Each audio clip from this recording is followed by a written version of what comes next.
Mesdames, Messieurs, bonsoir. Merci de votre fidélité à votre émission consacrée au livre C'est écrit. Ce soir, je reçois Dr Pascal Nadembega. Il vient nous présenter son ouvrage « La médecine des traditions africaines, concept, recettes, plantes illustrées et un aperçu sur le cas des ethnies et canadiennes ». Bonsoir, docteur. Bonsoir. Merci de venir partager le contenu de votre ouvrage avec nous. Je rappelle que votre ouvrage, que vous avez publié l'année dernière, c'est un ouvrage qui fait la promotion des savoirs locaux, des savoirs traditionnels africains. D'abord, pourquoi cette nécessité pour vous de mettre au goût du jour ces savoirs pour le grand public? Merci de m'avoir donné l'occasion de présenter le livre et qui est pour moi très intéressante, qui est pour moi un trésor.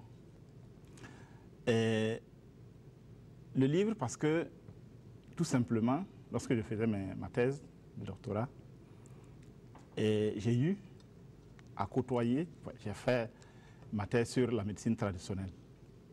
Et donc, j'ai eu à côtoyer les tradipraticiens, dont mon père aussi faisait partie. Et je les ai promis, on a fait un pacte, moi je vais vous aider et vous allez m'aider. Et donc au niveau de la médecine traditionnelle, moi j'ai dit je vais vous aider à conserver ce savoir-là parce qu'on n'en sait jamais. Nous avons perdu beaucoup de vieux, on a perdu beaucoup de recettes, on a perdu beaucoup de médecins en perdant beaucoup de vieux. Et donc moi je vais faire de telle sorte que même si quelqu'un venait de disparaître, que sa lignée puisse continuer toujours à exercer ce métier-là, à mettre ses savoirs au profit de la population.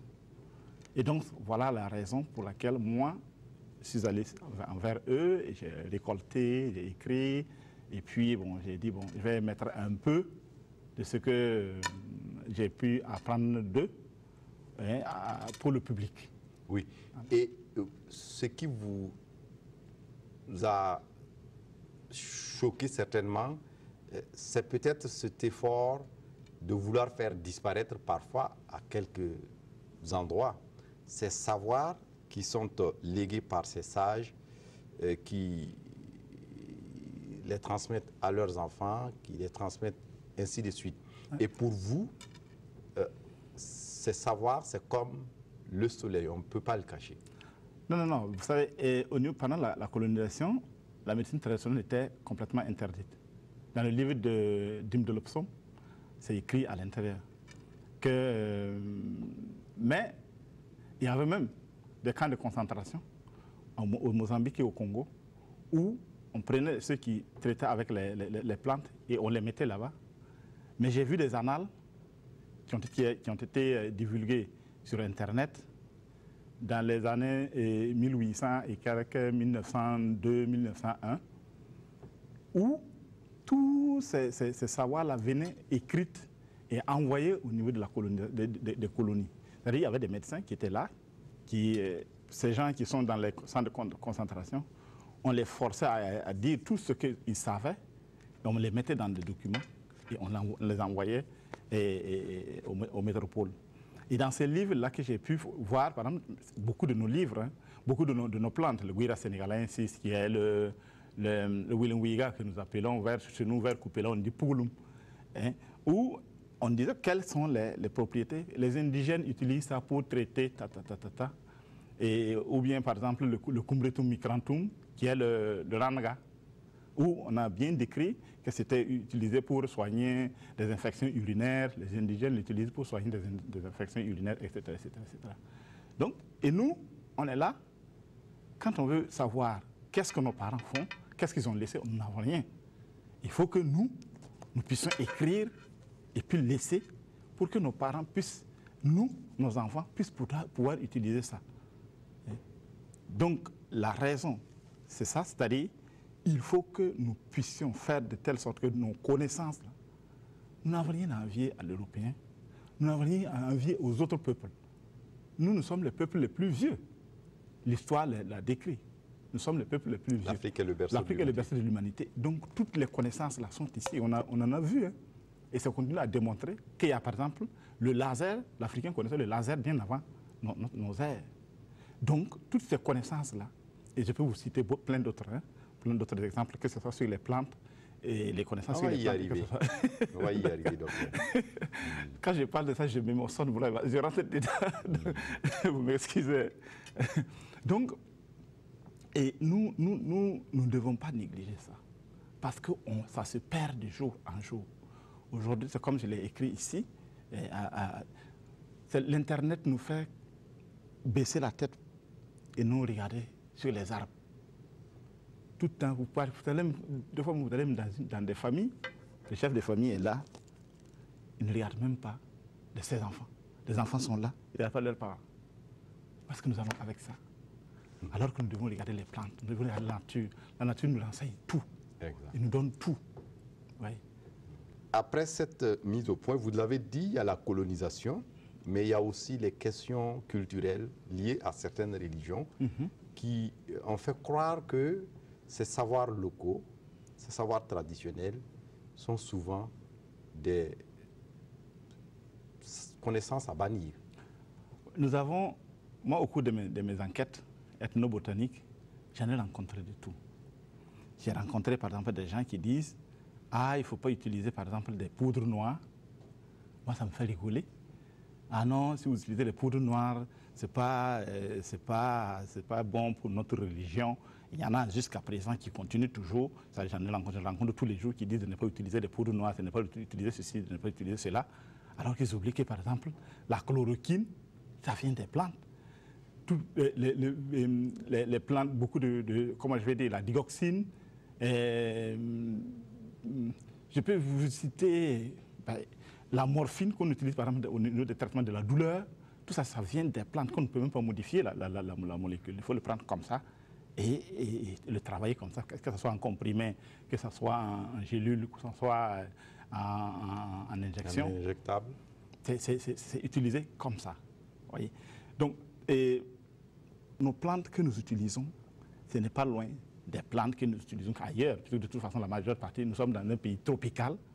Donc, les plantes ont beaucoup de soleil et ça contient beaucoup de principes actifs. Voyez. Plus il y a des dangers au niveau environnemental, par exemple le soleil, la sécheresse, la menace des animaux, les insectes, etc., la plante crée à son intérieur une protection. Et ce sont ces protections que nous utilisons. Il y a une de nos grand-mères qui, par exemple, m'avait donné une recette où on utilise, avant d'utiliser la plante, on doit mettre un peu de feu sur le tronc. Et chaque fois, je me suis posé la question, mais pourquoi ne pas aller directement enlever la plante au lieu de mettre du feu, chauffer le tronc là avant de prélever? Non, il faut toujours chauffer. Si vous allez voir, regardez en biochimie et végétale, pourquoi la bonne dame utilisait le feu avant de prélever. J'ai vu qu'au niveau du stress du feu, de la chaleur, lorsque le feu prend le tronc de l'arbre, l'arbre crée des molécules qui isolent toute la partie brûlée là, de son organisme. Et ce sont des anticorps très puissants. Et en fait, c'est ça que nos parents, là, elles veulent. Donc, elles des grains brûlés. Des grains brûlés, des problèmes de peau, etc. C'est tout comme, je peux vous citer plein. Hein. Par exemple, au niveau de ma thèse, j'avais parlé de la découverte des nouvelles drogues dans la médecine traditionnelle. En faisant une comparaison, j'ai même fait un poster pour présenter ça au niveau que j'ai présenté pendant le CIPO, le Congrès international de phytothérapie de Ouagadougou, en 2012. Quand on fait une comparaison, ce que nous faisons au laboratoire, ce n'est pas du tout différent de ce que nos grands-parents font à la maison. Je vous donne un exemple très simplement. Il y a une méthode que nous utilisons, nous, par exemple, nous utilisons en Europe, là, pour avoir des molécules anti-inflammatoires, pour savoir comment il faut isoler ça, comment découvrir ça. Alors, il suffit seulement, on prend la plante, on le plante. Ensuite, lorsque ça crée, on fait des fissures, hurt wounding, on fait des fissures. Et maintenant, on regarde maintenant le temps que la plante la met pour pouvoir fermer. Et lorsqu'il va, il va commencer à fermer, il y a genre de la gélatine qu'il met entre la blessure là. Nous, on part, on enlève ça et puis on part analyser pour voir quelles sont les molécules qui sont dedans. Dans la médecine traditionnelle, c'est exactement la même chose. Pour pouvoir avoir les nouvelles molécules contre les anti-inflammatoires, le paysan, qu'est-ce qu'il fait? Il cherche un certain nombre de plantes qu'il suspecte. Il va faire des fissures également avec un couteau et il attend. Il regarde quelle est la plante qui va être la plus rapidement à se reconstituer. Et il part prendre ça pour faire ses soins. Et donc, il n'y a même pas de différence dans la méthodologie, même dans la démarche protocolaire. Et donc, ce qui est intéressant dans votre livre, vous parlez de la médecine traditionnelle. Pour vous, en tant que savoir locaux, en tant que savoir traditionnel africain, la médecine traditionnelle a encore et toujours de la matière, mais également a quelque chose qui puisse pouvoir relever bien le défi en matière de guérison. Et si nous prenons par exemple, la médecine traditionnelle existait. En fait, quand on dit la médecine alternative, là, moi, ça me met mal à l'aise. Parce que la médecine traditionnelle existait bien dans la médecine conventionnelle. La médecine conventionnelle qui est l'alternative. Puisque, en fait, la médecine conventionnelle est venue comment? C'est venu par l'industrialisation, la mécanisation. Et ensuite, les industriels ont fait la force pour dire, bon, il faut oublier ça. Mais actuellement, ils sont en train de le venir. Moi, je travaille dans des industries en Europe où, vu que la partie si vous allez en Allemagne, prenons un exemple, vous allez en Allemagne, lorsque vous allez faire des soins, la première des choses, on ne vous donne pas des antibiotiques ou quoi que ce soit, on vous donne d'abord des produits dérivés des plantes. Parce que tout simplement, la plante, lorsque la molécule reste toujours dans sa nature, comme Dieu l'a créé, il est là et il fait son action. Mais si vous l'isolez, ce n'est pas sûr. Parce que quand on l'isole, on veut qu'il soit aussi puissant que lorsqu'il était dedans. Ou bien on veut qu'il soit très, très, très puissant. Donc on va enlever certaines molécules, ajouter des molécules, ajouter des atomes, etc., etc., etc. Mais c'est une nouvelle molécule. Quand vous le mettez dans un corps, il n'est pas à l'aise. Et c'est ça qui crée un stress à l'organisme. Et ça crée un stress également à la molécule parce que ce n'est pas sa nature. Il ne peut pas ne pas faire de dégâts.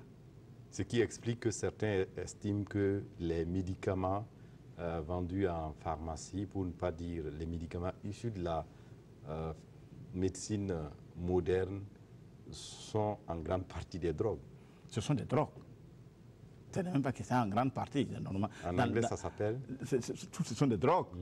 Même en français, ce sont des drogues. Tout ce qui est, ce qu'on vend, on a même on dit les drogues végétales. Hein. La drogue, c'est tout ce qui est, ce qu'on peut utiliser pour les soins et surtout. D'accord. Surtout pour des soins. Donc, tout ce sont des drogues. Maintenant, il y a des choses qui sont naturelles, c'est-à-dire qu'on a découvert qui sont toujours dans leur position. Et il y en a aussi qu'on a forcé à être là où ils ne sont pas. Mais on veut qu'ils puissent résoudre un problème. On a vu, il n'y a pas longtemps, on a parlé par exemple des antibiotiques et pendant la rencontre des pharmaciens. Mais quand on regarde combien les antibiotiques font des dégâts, c'est énorme. C'est énorme. Mais nous continuons toujours, moins de trucs, on dit il faut aller prendre des antibiotiques. Alors que tout simplement, nous sommes partis une fois. Ça, c'est l'expérience. Nous sommes partis en Allemagne, sur la frontière entre l'Italie et l'Allemagne. Et la Suisse. Et quand on est arrivé, l'enfant avait la toux. On est allé en pharmacie.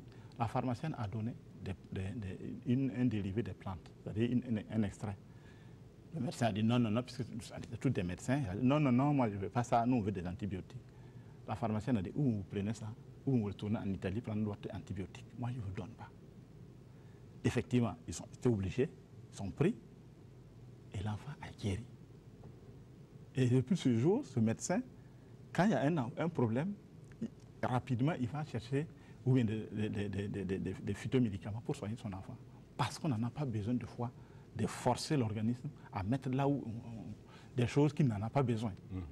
Et donc, dans votre livre, vous définissez la médecine traditionnelle, vous revenez un peu sur la notion de maladie, vous revenez un peu sur la notion de guérison dans la société traditionnelle, la société Mouaga, dont vous êtes ici. Voilà. Et disons, moi, je suis allé d'abord par la genèse. Qu'est-ce que le Mouaga consent? Qu'est-ce que pour le Mouaga? Qu'est-ce que c'est que la maladie? Qu'est-ce que c'est que la guérison? Il y a une chercheuse suisse qui s'appelle Cavin, qui a écrit un livre sur la société Mossi. Quelle est la genèse? Et elle a fait également un regard sur toute l'Afrique pour parler de qu'est-ce que c'est que Dieu, comment comment il conçoit Dieu. Pour le Mouaga, quelle est la genèse? C'est-à-dire, au début, selon ses enquêtes, il y avait la terre et le ciel qui étaient ensemble comme ça. À l'intérieur, entre eux, il y avait ce qu'on appelait les Kinkirsi.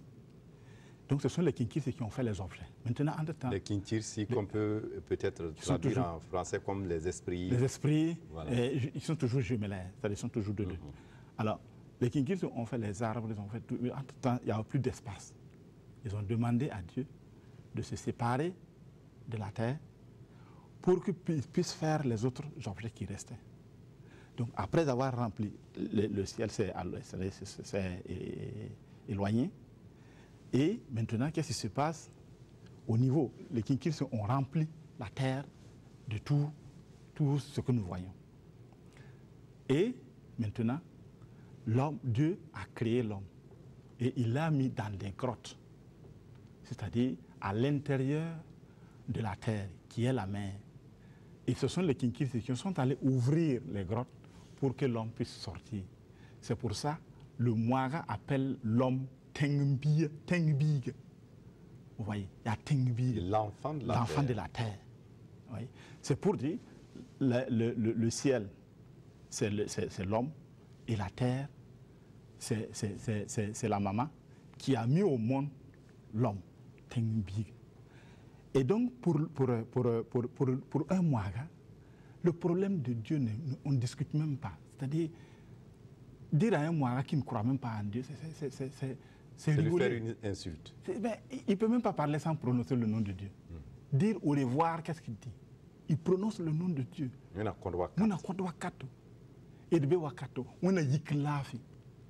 Voyez. Donc quand on vient, on dit non, il faut croire en Dieu, il faut croire en Dieu. Mon grand-père disait que mais il ne comprend même pas ces blancs-là. Parce que moi je suis découpé là, et les blancs, quand les blancs sont venus là premièrement, ils ne comprennent pas ces blancs-là. Et ils nous disent de croire en Dieu. Mais ces gens-là, ils ne croyaient pas en Dieu, eux, hein? Oui. Hein?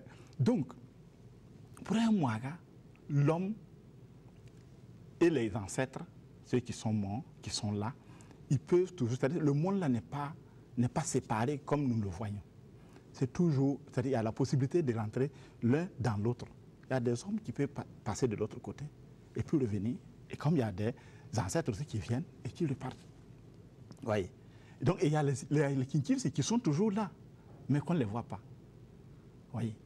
Donc, dans le livre de Dim de Lopsom, il a fait même parler même des Kinkirsi qui parlaient et comme ça. Et ça même, je l'ai vu en Italie.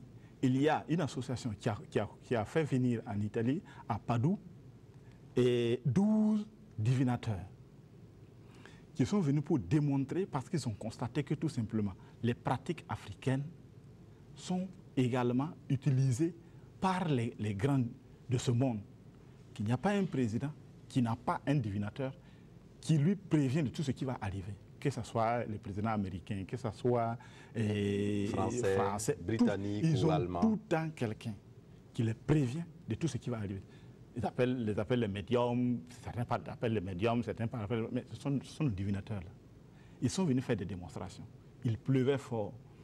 Le patron qui les dirigeait a dit non. On a dit bon, est-ce qu'on ne va pas déloger le cadre là? Parce que bon, on voulait faire ça sur la place, mais comme il pleut, bon, on ne pourra pas faire. Donc on va délocaliser. Mais il a dit non, ne vous inquiétez pas, nous allons partir sans qu'il ne pleuve. Effectivement, la pluie s'est arrêtée. Jusqu'à ce qu'il parte, moi j'étais là. Je suis allé voir, je suis allé assister. Il y a une dame qui était là-bas. Elle parlait avec ce qu'on appelle les Kinkirsi, ce qu'on appelle les esprits. On lui a dit de faire la démonstration. Donc, elle était Dogon. Mais vous savez que les Dogons, entre eux-mêmes, ne se comprennent pas. La cosmogonie est très importante. Donc, on a dit à la dame de faire des démonstrations. Elle a dit, OK, il n'y a pas de problème. Elle avait un truc comme ça qu'elle a serré comme ça. Elle était habillée un peu en noir. Donc, elle a commencé à se concentrer comme ça. Je vous dis, moi, j'étais dans la salle. Il y avait une grande voix qui passait à la fenêtre là. On n'entendait même plus le son des voitures qui passaient là. Donc, on a parlé à celui qui avait, c'était des Maliens, a parlé avec le patron là, qui a dit non, que de cesser, que non, que c'est bon, que c'est bon. Et elle a cessé. Le lendemain, si vous voyez les gens qui sont alignés pour pouvoir, je veux du travail, je veux comprendre ma vie, je veux savoir ceci. Et c'est des Blancs. Mais bien sûr. Les Blancs croient plus à nos sciences, plus que nous-mêmes, où nous faisons l'hypocrisie. Quand on dit qu'il y a un divinateur, il dit ah, oh, attention, peut-être que c'est la nuit qui va. Mais le Blanc, il s'en fout, il va. Il va. Parce qu'il a un objectif. Si tu peux résoudre mon problème, moi, je m'en fous. Est-ce que moi, je mange chez toi? Moi, je vais y aller. On va résoudre mon problème. Moi, je n'arrive pas à avoir du boulot. Le divinateur me dit ah, il faut faire un sacrifice.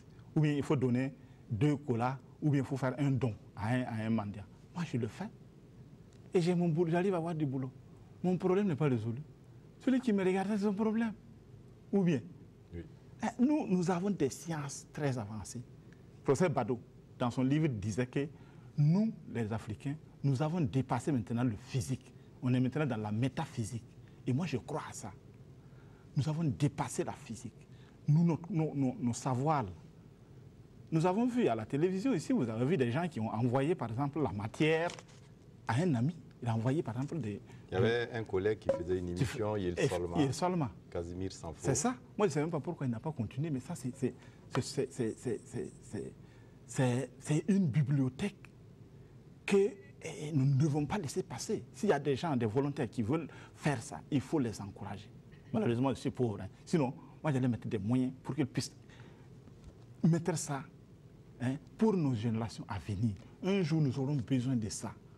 Pourquoi la colonisation a fait de telle sorte que nous avons oublié même nos plantes. Nous avons oublié que, par exemple, si vous avez des kéloïdes, quand on fait une intervention et puis il y a des kéloïdes, vous prenez les fruits de Ganka, et Diospyros, Millesformis, vous prenez ça, vous écrasez, vous faites griller, vous écrasez, vous mettez avec du beurre de qualité, vous mettez là-dessus, ça disparaît. Pourquoi on nous a fait oublier ça? Parce qu'ils savent que nous étions très en avance sur eux. Nous étions très, très, très en avance. Si nous avons pu envoyer la matière, aujourd'hui nous sommes là avec le téléphone. Quelqu'un t'appelle de Washington, tu prends. Mais ce vieux-là, il a le secret qu'il peut envoyer ce livre-là à Washington. Imaginez que nous arrivons. Et son correspondant reçoit le livre. Imaginez si nous, on arrive à mettre ça en pratique. Combien de choses nous allons faciliter? Combien de choses nous allons améliorer dans notre vie? Oui, et docteur, ce qui est intéressant également dans votre livre et dans votre combat, vous êtes arrivé à faire en sorte que cette médecine traditionnelle, ces savoirs locaux, soient non seulement valorisés, mais aussi pris en compte. Aujourd'hui, il y a, à côté de la médecine conventionnelle, dans la santé au Burkina, au ministère de la Santé, des départements qui travaillent sur la médecine traditionnelle. Moi, je pense qu'il faut féliciter les Burkinabés. Nous avons toujours été, disons, les champions. La médecine traditionnelle était complètement interdite, comme je l'avais dit. Le Burkina a été un des premiers à reconnaître la médecine traditionnelle, à le mettre dans le système de santé publique en 1994. Et suivant maintenant, on a pu en 2000, en 2002 calibrer comment il faut faire la médecine traditionnelle. Et il y a même eu des certificats qu'on a donnés à des praticiens pour les reconnaître comme médecins traditionnels. Aujourd'hui, au Burkina Faso, nous pouvons être contents, nous pouvons être fiers que nous avons la médecine traditionnelle intégrée dans la médecine conventionnelle. Nous avons à Wayouguia et à Tenkodogo déjà des services de médecine traditionnelle intégrés. Et ici, nous avons le CMTC c'est-à-dire le centre centre de médecine intégrée qui est en construction à Tenganogo, qui est la médecine intégrée, c'est-à-dire là où vont travailler la médecine conventionnelle et la médecine traditionnelle. Il y a des gens, des médecins conventionnels qui refusent complètement la médecine traditionnelle. Quand on veut parler de la plante, ce n'est pas comme si on l'avait donné. Moi, je sais que ceux-là qui sont au-delà de 50 ans, là, ils ont bu les décoctions au village avant d'aller en France ou bien où que ce soit. S'ils sont là, en train de se gonfler, comme quoi, non, moi, je m'en fous, ça, là, non, c'est de la toxicologie, la dose, c'est quoi? La dose au niveau de la médecine traditionnelle est tellement exacte que vous ne pouvez même pas croire. Prenons le cas. Quand la médecine traditionnelle vous dit, prends avec tes 2 doigts et mets dans ta bouche. Vos 2 doigts, là, votre doigt et mes doigts. C'est une unité de mesure. C'est une unité de mesure exacte par rapport à ton corps. Mes doigts, la superficie de mes doigts, là, ce n'est pas la même chose que pour vous. Donc, si vous prenez comme ça, c'est par rapport à votre corps. Si moi je le prends aussi, c'est par rapport à mon corps. Qu'est-ce qu'il y a de plus exact que ça? Quelqu'un qui mesure sur soi-même ses capacités. Ce qui est intéressant, c'est intéressant également de discuter avec vous, docteur, mais le temps, c'est le temps. Et le temps qui nous est donné pour cette émission tire inexorablement à sa fin. Le livre, vous avez des fiches où vous montrez par les plantes comment on peut soigner le palu chez l'enfant, comment on peut soigner, quelle plante peut soigner quoi. Finalement, on ne va pas rentrer dans les détails. Et on renvoie les téléspectateurs qui nous regardent à ce livre. Mais où on peut trouver le livre pour véritablement profiter de ces connaissances-là? Bon, disons que le livre, j'ai essayé de l'imprimer et de le diffuser comme ça. Et c'est un ami, parce que pour moi, ce que les praticiens ont fait, ils ne m'ont pas donné un sou. Donc il y a un ami qui m'a dit, OK, ce que tu veux faire, c'est très bien, mais tu n'as pas les moyens de ta politique. Moi, je vais t'imprimer 500 copies. Ce sont ces 500 copies-là. Donc, des fois, pour pouvoir réimprimer, je demande quelque chose pour pouvoir, si ça finit, pour que je puisse réimprimer. Mais tous les praticiens, moi, je les donne gratuitement. Voyez. Donc, c'est pour ça que je ne l'ai pas dans quelque part, une bibliothèque ou quelque part. Si vous me demandez, je peux vous dire, bon, OK, donnez une contribution de temps et puis vous prenez le livre. Voyez. Donc, il faut contacter Dr Pascal Nadembega. Je rappelle que vous êtes au ministère de la Santé. Vous êtes directeur... la médecine et pharmacopée traditionnelle. La pharmacopée traditionnelle. Et donc, pour tous ceux qui sont intéressés, ils peuvent... Ils peuvent venir à la DGPML, la direction de la pharmacie, des médicaments et des laboratoires. Ici, au niveau à côté de l'NSP. Merci à vous d'être venu partager vos connaissances sur la médecine traditionnelle, mais au-delà, sur les savoirs locaux, les savoirs traditionnels africains. On vous recevra une prochaine fois pour discuter d'autres sujets. Merci, pour votre disponibilité. OK, merci à vous. Voilà, c'est tout pour cet écrit de ce soir. Merci de votre attention et à très bientôt pour un autre numéro. Au revoir.